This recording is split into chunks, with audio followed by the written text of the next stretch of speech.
You are now listening to the Pelicans post-game report. Flash report. For all things Pelicans, you're now tuned into the Pelican post-game report. Flash report. We in the building. Big Q in the building. Big ups to the rest of the family members chiming in the live stream and the show as well. Thank you guys for being here. Appreciate you guys. The Pelicans fire off the season starting today. That's right. They journey up to take on the Toronto Raptors, a very disciplined Toronto Raptors club. We'll have the recap and everything later on today on the Pelican post-game report. But in this flash report, I wanted to go over an article by Slam. That's right. Slam brought out an article. New Orleans Pelicans projected 2021 depth chart. So we're going to go over that thing. Thanks to Slam putting out a pretty good article. Let's cover it. The Pelicans have completely revamped the roster through a handful of major trades over the last two seasons. In fact, their roster has no remaining players from the 2018-2019 team. Zion Williamson and Ingram are two of the most young, exciting players in the NBA. It should be great in the 2020-2021 season. And of course, they broke down the Pelicans depth chart below, and we're going to cover it on today's show. Now, this is what it looks like. As you can see right here at the point guard, they got Lonzo at the point with Kira Lewis Jr.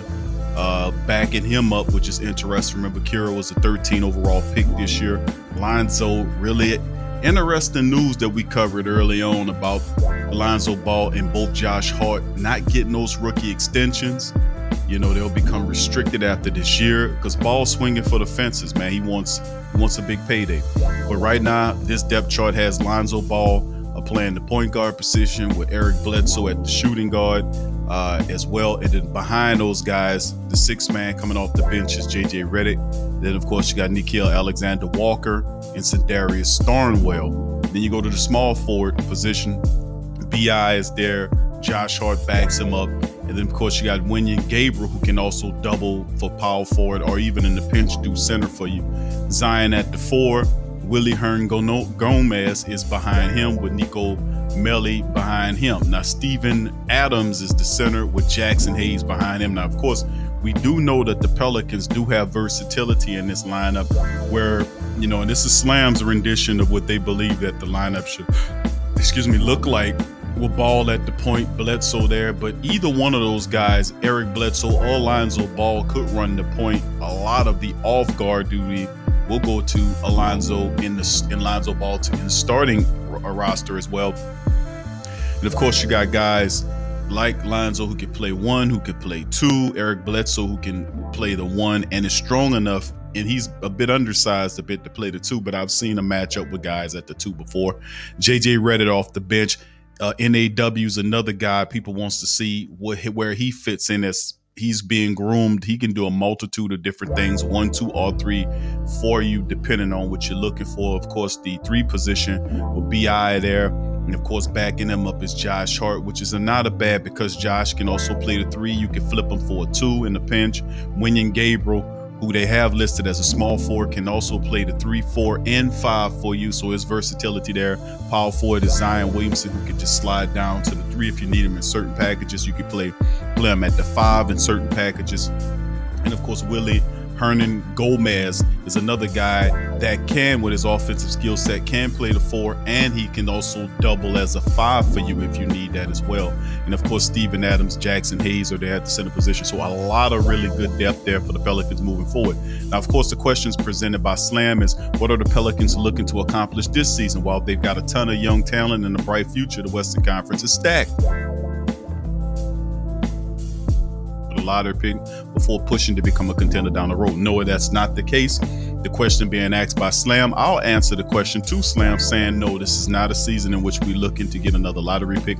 Although we are littered with picks all over the place, that is not what we're looking to do. We're looking to build through the draft with smart drafting decisions and smart veterans contracts that complement the talent that you have. You don't want to overspend. That is not the culture that we're setting. That Odell Dempsey mentality is gone now that we have a general manager who knows what he's doing. Okay, so with that being said, we're going to challenge, and of course, OKC. Remember what happened with OKC last year.